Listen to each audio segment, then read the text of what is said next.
Hey everybody, it's your hospitality friend Glenn here. I'm excited to welcome you to the first episode of Icons and Experts, a brand new podcast series that's brought to you by my friends over at the Extended Stay Lodging Association. You all know extended stay lodging is taking off, right? And you're all aware that it's a really great opportunity for you to place a great investment and make some money while satisfying guests. Well, this series is going to do two things.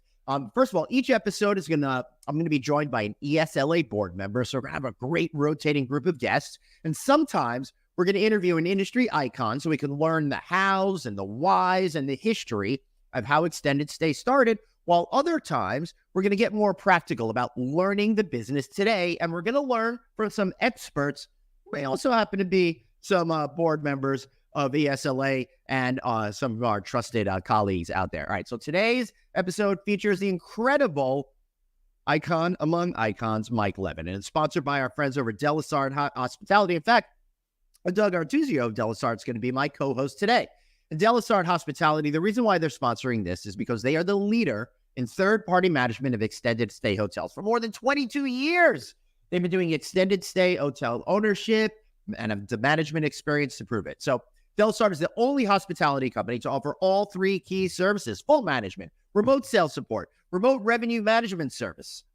You got to reach out to them, delasard.com. That's delasard.com. All right, so Mike Leven, you know him. He's an icon among icons, legendary business executive, and visionary in the hotel industry and beyond. He was president of Days Inn, launched Holiday Inn Express when he was running Holiday Inn worldwide, created U.S. franchise systems, helped co-create the Asian American Hotel Owners Association, was even president and CEO of Las Vegas Sands Corp. You know, that place in Venetian. Well, it's since been sold, but he ran it at the time, and he served on many, many, many, many philanthropic boards. I want to make a big underscore with that. He has given back so much to an industry and a world that has given so much to him. So sit back, enjoy this interview. I love doing it. I hope you're going to enjoy it as much as me. Thanks for watching.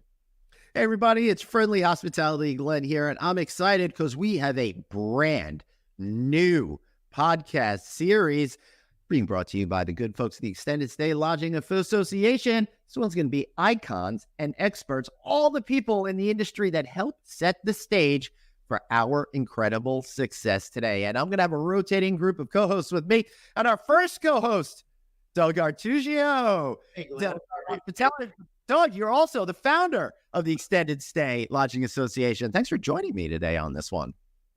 Glenn, it's totally my pleasure. We are so excited about this Icons and Experts program. Yeah. The next over the next year. So yeah.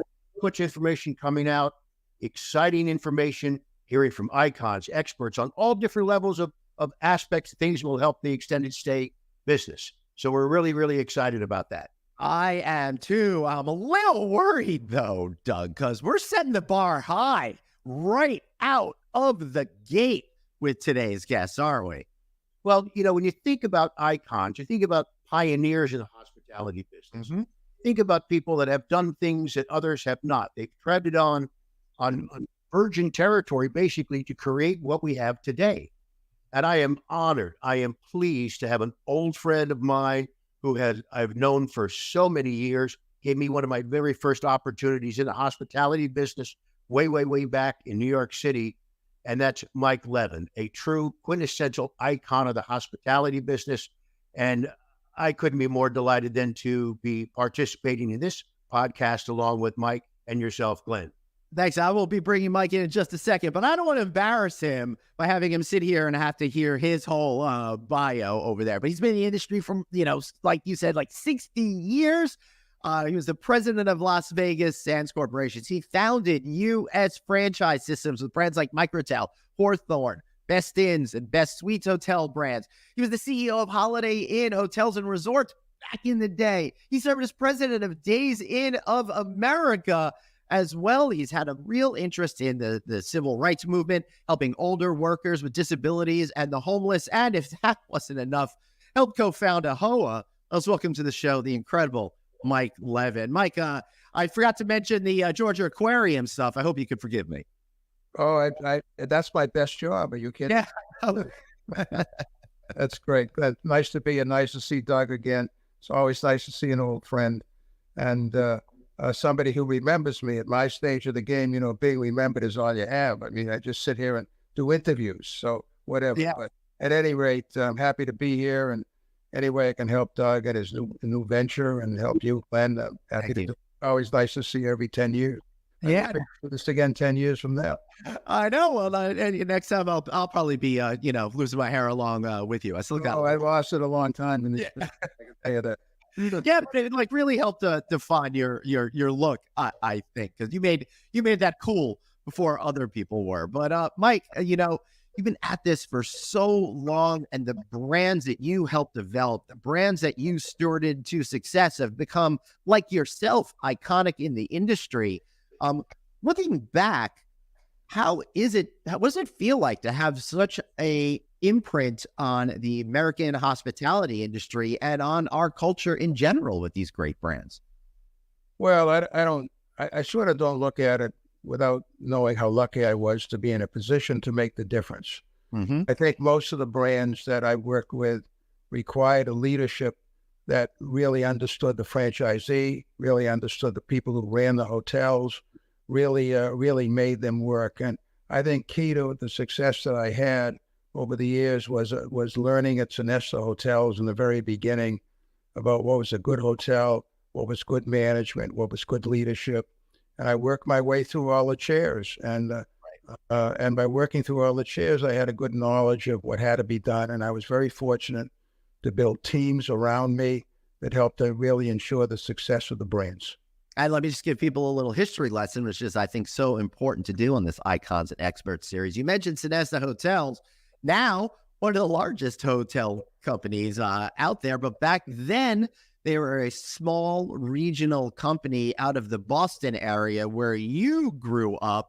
So that's pretty cool. Doug?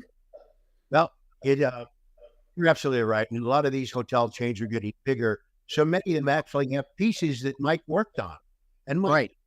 share the story, I guess if you would, about early residence in opportunity you had. Well, Doug knows the story. When I was at Executive Vice President of Operations for Americana Hotels working out of Chicago, I worked for a guy named Hal Milner, who was the CEO. He's still alive. He's 90. And he was a tough boss, but we got along well. And basically he said, I want to go to a meeting with Jack DeBoer. And Jack DeBoer had founded Residence Inns. And I said, well, why do you want to do that? And he said, well, I think we want to buy it. So I don't know how many Residence Inns there were at that time, but there weren't a heck of a lot. Right. Jack DeBoer had found it, and he was going to sell it. So I went to this meeting, and I went with Hal, and we sat down, and Jack made his presentation, what have you. And then to show you that you can be successful and be wrong, I said to Hal, I don't think this thing's going to make it. And how wrong I was, because we bought it at that time. And then, of course, I ended up with a brand called Hawthorn Suites many, many years later, followed the extended stay business, watched it over the years, recently got involved in a situation with extended stay company. Somebody was looking to buy it. And I was on a sort of a temporary board to look at it. The purchase didn't take place. Someone else bought it, but it's been an incredible success in the business for not only for the people who own the businesses or the franchisees, but also the people who stay there.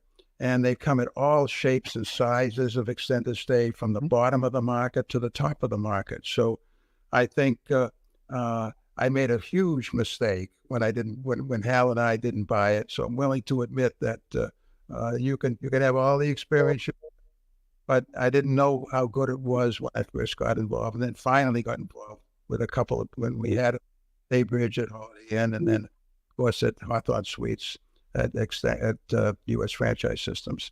Right. But it's a wonderful accommodation, and people in the hospitality industry tend to diminish new product. They go back to the old products, and Jack DeBoer has done many things in extended stay since. And now you have things like Airbnb that have come along, and the industry continues regardless of what the innovation is. Yep. And Mike, let me just do a quick history lesson for people. Throughout this series of the Icons and Experts, because we're focusing a lot on extended stay, this name you are going to hear again and again. And of course, I'm talking about Mr. Jack DeBoer. We already recorded another episode for this series. He came up in there. I think we might have to, put in a game to see how many episodes in a row. But he created so many iconic brands and is really the grandfather of extended stay. Think Value Place, which became Woodspring, his last project, which his granddaughter is now in charge of, Water Walk, which has just done a deal with Wyndham as we're recording this to help distribute that as well. So his imprint is long lasting. And I'll tell you, Mike, I had the chance to interview him once when he had a book come out, and that was a real highlight after getting to talk to you. So what was it like back then in the early days of what we see as the hospitality industry today? Did you have any idea that it could be such a massive business with hundreds and hundreds of American brands out there with major companies that have 30 plus brands apiece? Or were you blind to being able to see something so crazy in the future? Well, I think that I don't think anybody who started in 1961 in the hospitality business had any idea of how global and interesting and containing every kind of hospitality product that you could imagine. I mean, I grew up, when I could stay in a Motel 6, for $6. I ran a 3-star hotel in Boston as a new guy when we were charging $8 single and $12 double. Wow. So, I mean, and the hotels were not sophisticated. There were a few at the top that were, but they were all individually owned. Mm-hmm. There were 4 or 5 chains back in the 60s. And they, of course, most of them had disappeared. So, but some of them are still there. Hilton's still there. Sheraton's still there. Hyatt came late in the 60s. Yep. Marriott came late in the 60s. But no one could anticipate, no matter how small you were, that the different shapes and sizes, different price points, it's an amazing business. And in the old days, the Cornell Hotel School, which was number one, was producing operators. Today, they produce consultants and financial and real estate people. Mm-hmm. And so it's a great surprise to me. But I can remember one of the more interesting stories talking about the lack of vision going on in hotel at that time. Was my first sales meeting. I was in the sales department of the Roosevelt Hotel. Mm-hmm. In New York, now home to migrants, of course. Yep.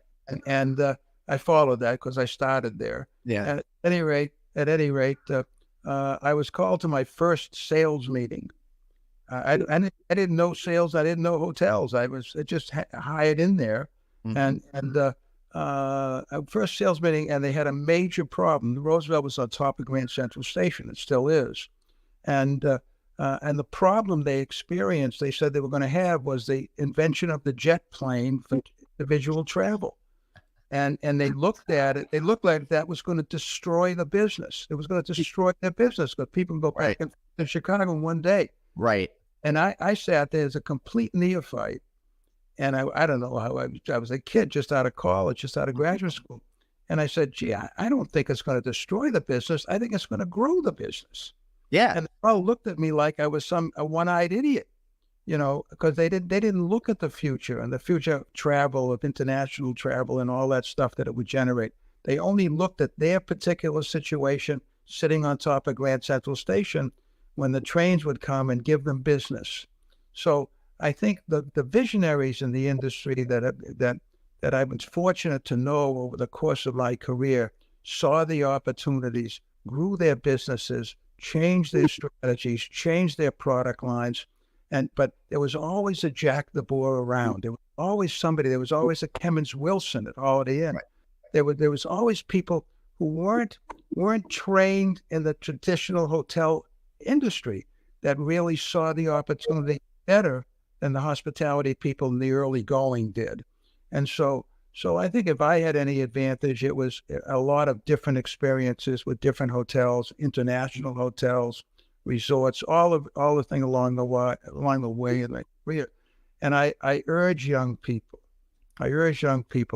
to look at the whole industry. Don't look at a particular piece, and get as much experience as you can, because it's always about two things, Glenn. It's always about taking care of the customer and taking care of your employees. Whatever brand you have, whatever star it is, 1, 2, 3, 4, 5, or 6, extended stay or not, or whatever budget, whatever, take care of your customers, take care of your employees. That was a critical component for my success. And I think for those individuals, and some I still know, who run these big companies, the ones that are most successful are the ones that do that.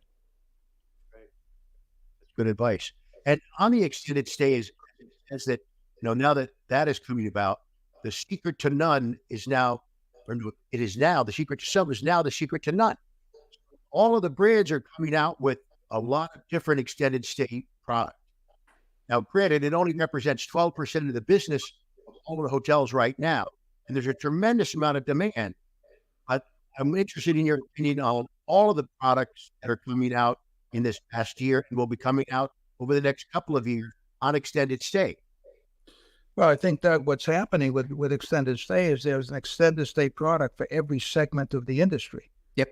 You have extended stay at the bottom, at the low end person, even using them for long extended stays, longer than the original residence inn was, that they can rent for We're talking maybe up to 6 months from That's what correct. I understand, a lot of product. Whatever, you got that. You go all the way up to the 6-star extended stay, where people are coming in for 2 weeks or 3 weeks. The benefits to the consumer on an extended stay are very significant if they and they have those needs. And it's interesting to watch. I'm looking at the extended stay product behind you, Doug, looking at the picture, and that's a beautiful product. And so consequently, you have now extended stay for every particular customer, every demand customer, that what they want, because of what the extended stay provides is a unique experience. And consequently, the large chains, which are now distribution chains, are taking advantage by why you're seeing them expand in the extended stay area, because basically there's a customer for extended stay at every price point. And so that's why you're seeing this plethora of product coming into the marketplace. And when you add that to the fact that the return on investment is 2 or 3 times of your standard hotel, it makes it extremely attractive. Well, it's interesting you say that. I think at the early going, when there was very little extended stay, they were all-inclusive resorts. Yep. That came up. I was in the resort business also one time. Were you go on the European plan, right? It started, they had those, but even they didn't get to the complete inclusive that you get today. Now they were all-inclusive ships. Yep. That all that compared to regular, what I call the nickel and dime way, where you charge for everything. So extended stay doesn't charge for everything. So extended stay is basically kind of an all-inclusive hotel, so to speak, without having a fancy kitchen and a fancy dinner. So it really fills a niche, and the niche for these products is so enormous in terms of customer demand. So for the owner, Doug, you mentioned, for the owner, extended stay is, to me, is the same profitability I used to have when I ran an all-inclusive resort. Was an easy way to make money for the owner, much easier, and was better off for the guests who wanted that kind of product. You have the same thing with extended stay. That was Jack DeBoer's great idea. Right. And it really did absolutely tremendous things in order to transform our industry. But just so you understand, let's connect where Mike Leven is coming from, the 1960s, and with the state of the hospitality business then. You mentioned all these large brands, but back then they were usually one brand for one company, and they were big full-service hotels, many times in downtown locations. Over time, when Kemmons Wilson did that famous trip across the country, and started to create the Holiday Inn brand, that started to democratize travel for all. And that's when road trips came up. And then when the major big push in the late 1990s started to happen, Mike, I remember select service boomed. And that's when you start to see all the different segmenting of the industry as it matured. And that is exactly what's happening right now in extended stay. Not only do people realize that it's a great product at this price point, but all the brands are saying, oh, there's white space to be able to create new and exciting projects at all different price points, which takes us to today in the extended stay industry, which is so exciting. Doug, I'll let you take it from there now that I need a drink after my history lesson, I think. The Extended Stay Lodging Association is a nonprofit association. And 99% of our whole purpose is around education. Yep. So education, owner developers, in ways that the brands can't talk to them. On a peer-to-peer basis, we can share financials. We can share things that the brands can't to really help developers. Yep. This is really about giving back on a peer-to-peer basis. So we'll have a library of content, library expert programming, so that people can go back and look at this to help operate better, serve their guests better, ultimately to have a better operation. Really, simple equation. Yeah, I absolutely love it. Mike, so you were saying earlier in the conversation that you didn't see the vision up front. When did you realize that extended stay was not only a good idea, but had the chance to really start to transform hospitality companies? Well, I realized that when Marriott bought the extended stay, the Residence Inns from Jack DeBoer. Yep. As if they did it, they knew what they were doing. Marriott was an incredibly successful company. It still is a successful company. And I knew a lot of the players at Marriott, and I worked for a guy at that time who had worked for Marriott, and I think that they saw the opportunity because they were matching profitability and customer satisfaction together. Now, when you put customer satisfaction and developer satisfaction together, you have a very successful product, and extended stay is that kind of product. And you didn't see that naturally. Holiday Inn did it at their level of the business. Ramada Inn did it at their level of the business, and they got new owners into the hospitality business. These owners also grew up. They grew up from, I had Days Inn owners that became Holiday Inn owners, and then Holiday Inn owners became Marriott owners, and all the developers of these products ended up, growing the hospitality business, and they grew the customer base along with it. You see, in the early days, there were big hotel companies like Hilton, as I mentioned before, and they owned all the assets. The guys on the street who wanted to get into the business couldn't get in. There was no product for them to get into. And so consequently, extended stay became what Jack did, and he started, and what's going on now is you see finally that franchisees in particular, rather than hotel owners, the traditional ones, are in these extended stay products because they can make money and they can also satisfy their customers. So a little context, what Mike was referring to was back in the day, everyone owned and operated their own properties. It wasn't really until the late 90s, I'd say, around the time the select service boom, simultaneously, the hotel companies start to say, oh, let's do this asset light strategy. Guys, please forgive me if I make a mistake here. Just correct me. And that's when they start to sell off the real estate, but keep management contracts for a lot of these properties, simultaneously starting to roll out new brands. Is that correct, Mike? Yeah, I think the 90s is a little late. When I turned down the purchase of Residence Inn, right, was in 1984, 83 or 84. I'm thinking about when, like, you would take a full service Hilton or a full service Marriott, sell it to a fund, and then keep the management thing. I seem to remember that because I started covering the industry in 96, and that was kind of the news of the day, I think. Please continue. Yeah. You'll know better than me. Yeah, what happened is that companies got into the management business. Yep.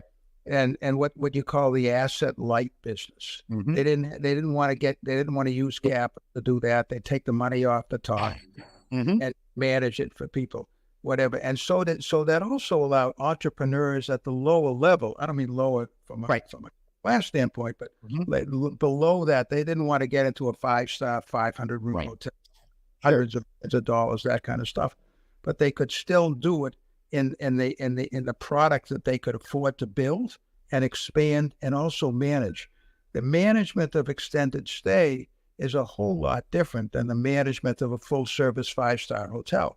if you just think of the amount of department heads, think of the complications, think of the expertise you have to have in food and all these other things, conventions, meetings, things like that.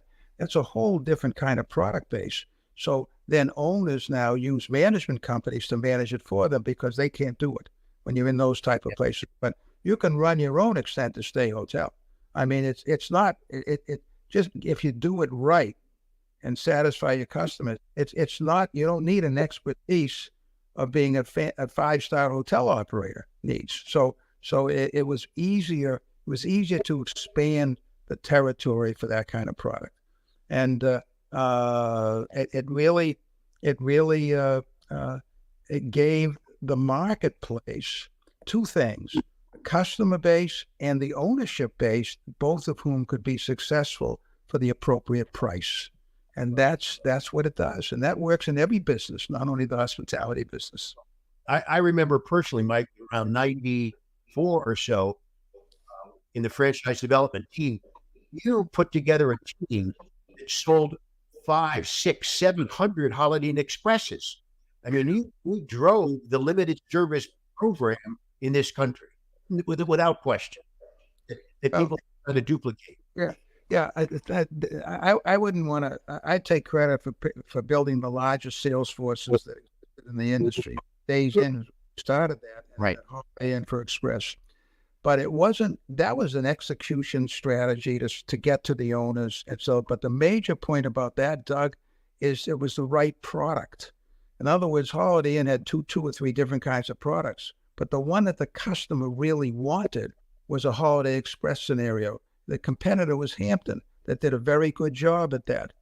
But Hampton, I remember the first meeting on Holiday Express when I got there, the marketing guy wanted to serve a hot breakfast.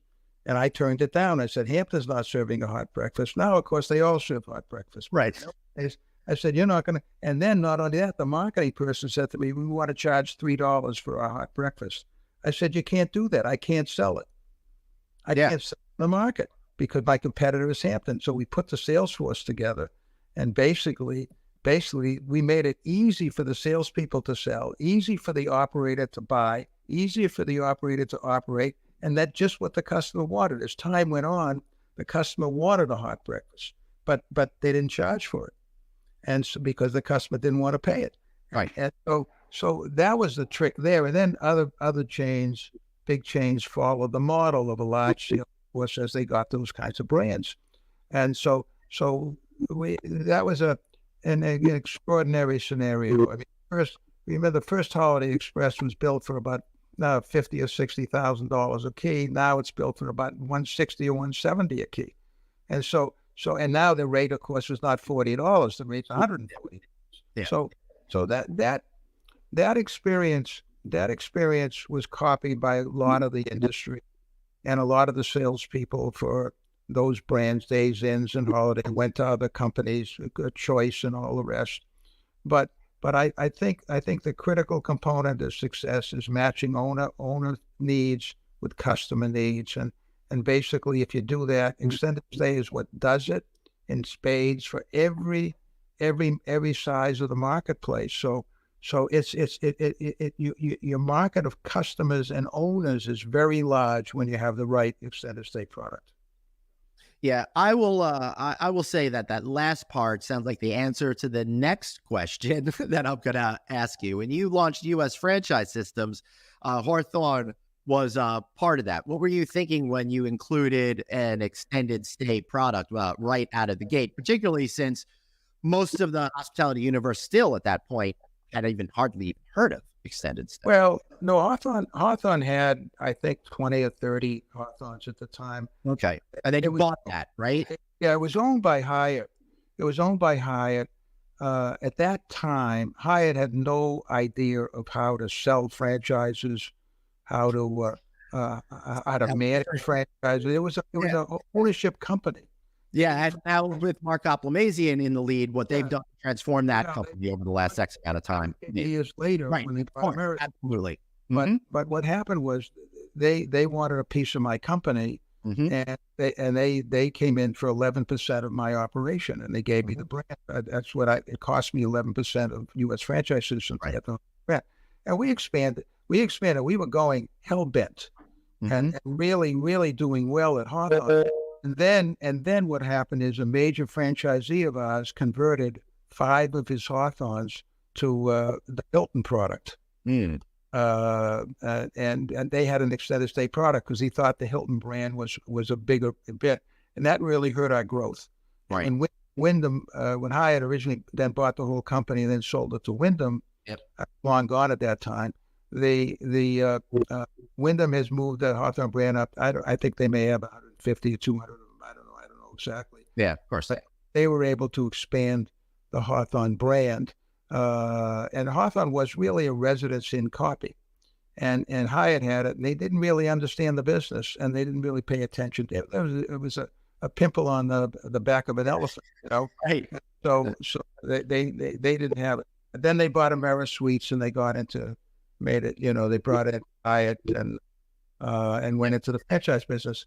But so the residence inn was sort of alone in the marketplace because Marriott handled it very appropriately. They knew how to grow a brand, and really did a good job with it. But it wasn't that hard because they had no real competition. You know, anybody who wanted to get an extended stay was running to Marriott first, and then Hilton did it. And I don't know how many of the Hilton extended stay brands are. They keep introducing new ones. The most recent one, they should be debuting pretty soon. Yeah, they're going deeper into the market. The Extended Stay America came in. Extended Stay America came in, and that was I met the owners then at that time, and they positioned themselves differently in the market below Residence Inn. And in that particular category, and the market was all their own, but they owned them all. They didn't franchise in the early going. In fact, I think they franchise now, but I'm not as close to the individual decisions as they used to be. So that's cool, Doug. I want you to take over just a second, but I do want to say I recall Hyatt bought Encore Suites and then converted however many they had. I feel like it's over 100 of them into what became Hyatt House. Hyatt Place. Hyatt Place. All right, I was confused. It was either one of those, but that really helped them really get a leg up and push forward very quickly to get that brand off the ground. Doug? Well, I am just incredibly impressed with how extended stay has moved along. As Mike had said earlier, it's the next evolution in brands and how companies are getting smarter in how to grow and not necessarily charge the current, franchisees more and more. You're growing through more brands. And with the traveling public moving around more, it just makes all the sense in the world.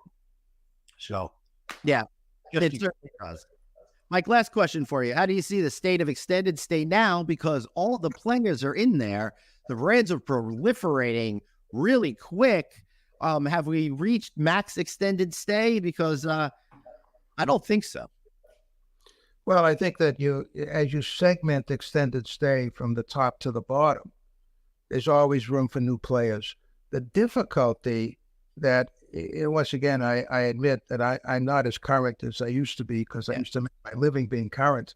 I'm not as current as I used to be, but I think that there are opportunities in extended stay in places that they no longer that have opportunities for brands of that type. And so, but there's still plenty of room. If you're going to go into a marketplace, let's take Las Vegas as a crazy example. I think there's one extended stay product in the Vegas market. At least there was 10 years ago. I don't know anymore. So in other words, there are different markets that require extended stay that product hasn't expanded into, and the extended stay product can eliminate obsolete products. One of the problems in the hotel business I always found was that you can never get rid of stuff. It just stays there forever. Right. And we just throw in one of the famous statements in our industry is we're not overbuilt, we're under demolished. Please continue. Right. Yeah, I remember that. That's right. And I think there's a lot of opportunities to get rid of, blow away products and products like that. And convert them to extended stay where extended stay doesn't exist. And you try to convert a lower tier hotel into an extended stay, it doesn't work. But to build a new product if the land is good and the market is still good, there'll always be people will create opportunities. There's never an end in the hospitality business to what you can do to serve the marketplace, because the individual consumer market keeps growing. Now, I mean, if you want to go into long-term birth rates and things like that, if you're that kind of a person, you might worry about it. But there is that old statement about under demolished is still true. It's still around. I'll tell you one story. I don't want to bore you, but I'll tell you one story. In 1946, 1946, my father came back from World War II. He got into his brother's car, which was a 1946 Chevrolet, the first ones on the market in December of 46 in Boston, with my mother, his mother, and me. 4 people driving from Boston to Miami Beach. Wow. For vacation. 5 days. 5 days. Hotels all the way. So fast forward to 1987. 1987, I go to Petersburg, Virginia, to cut the ribbon for a Days Inn that's opening in Petersburg, Virginia. I look across the street from the opening, cutting the ribbon, and there is the Roses of Piccadilly Motel that I stayed in 1946, selling rooms for $12. Wow. Okay. Now, I don't suppose that the Roses of Piccadilly is still there now in 2024, but I wouldn't bet against it. Wouldn't bet against it. So when you talk about owners demolishing, there's a whole big opportunity to blow them away and build new, and that's new product at different stages of the market, and that can be extended stay product very easily. And you take opportunities. Take a developer like Gary Tharum, probably build more personal hotels than anybody else on the planet, and he's focused on extended stay. Just focused. So it is. Right. I think, Doug, you probably remember when there was a lot of, in 1985, when I went to Days Inn, there was a consultant in the hospitality business that was only for the economy lodging business. He was a specialist in economy lodging. Well, you're going to see the same thing happen in extended stay. There are going to be consultants, lots of them, companies that are going to have extended stay departments, the same way that they had budget departments, same way they have 4-star, 5-star convention departments. It really, I think, I don't know how Jack DeBoer is still going around or not. I guess he is. And basically, he'll come up with another product. I mean, and then when I read the hotel press from time to time now, and I see so many extended stay products coming up, and you said before, the reasons is the economics work. It works for the customer and it works for the owner. When you can do that, you're going to do it, and that's so the future, I think, is not going to be. A lot of people say too many brands, everybody's overbuilt, etc. I don't agree with that. I think there's tremendous growth still available. And also, you think about the fact that they're resilient to economic issues. Look at COVID. Our portfolio, which now averages between 90-91% occupancy, COVID was 76. We're fine. And while others took a different approach, obviously, in different times, extended stay weathers all of that. I agree. The worst thing that happens is people can't get in the house or an apartment. They have to stay in an extended stay facility. So you have that too. You got different segments of that marketplace that you can do. And it gives you a lot more flexibility. But if you look at the Roosevelt Hotel now, look at the flexibility they're in. They have the migrants. Yep. Yeah, and they're doing their part to help other hoteliers because they're taking a lot of capacity out of the system too, which we desperately needed in New York for sure pre-COVID. Mike, before we wrap up, what's one lesson you learned that you think is applicable to helping younger developers, investors, and opportunists out there for the hospitality industry? Well, as a younger developer and as a younger person coming into hospitality, I think you got to pick your niche. You got to pick your spot. You got to understand what kind of competencies you need to operate, whether you need management or you don't need management, whether you're going to manage yourself with your own company or not, or whether you're going to get with the big boys, you need to have distribution. Today, the distribution capability of all of the big ones means you're going to be able to develop business. The way we used to develop business when I started is you had to go knock on doors to get the business. Today, the business comes through all kinds of different channels, and you have to be sophisticated enough to handle it. So I think as a young person, you have to be guided by what kind of investments you want to make. What are the sizes of the investments? What is the return of the investments? And I think these young people today who have the capability to develop their own. My son does a lot of that for Prakashani Group. Yeah. He knows the business from on top of it and the bottom of it. So they pick their spots according to what works and what returns they can get. And I think it's developed. The sophistication of the potential owner or developer has also developed over the last 30 years. I mean, Holiday Inn grew with accountants and lawyers. They didn't have the slightest idea how to make a bed. Yeah. And their wives used to make the beds. I mean, but that's how they grew. But you can't do that anymore. The cost of entry is too high. You have to have certain expertise and certain branding that's going to help you to get off the dime. But in the end, my advice would be do what you can afford. Don't chase the big ones. And then someday when you're really wealthy from the ones that create the profitability, do a trophy hotel for yourself, but don't expect to make any money. Yeah, you could just ask Bill Gates, Ty Warner et al. About that. For sure. Mike Leven, thank you so much for honoring us with your time today. I really appreciate it. Doug, and lots of good luck to you. It's great to see you. And I love to see some of the old alumni doing well, and most of them are. So it's great. Thank you for having me. Fantastic. Hey, and Doug, you know what? After this conversation, I think people should go check out ESLA.org. What do you think? I think it's a great idea. There are plenty of memberships, lots of information. Again, nonprofit. We're here for peer-to-peer.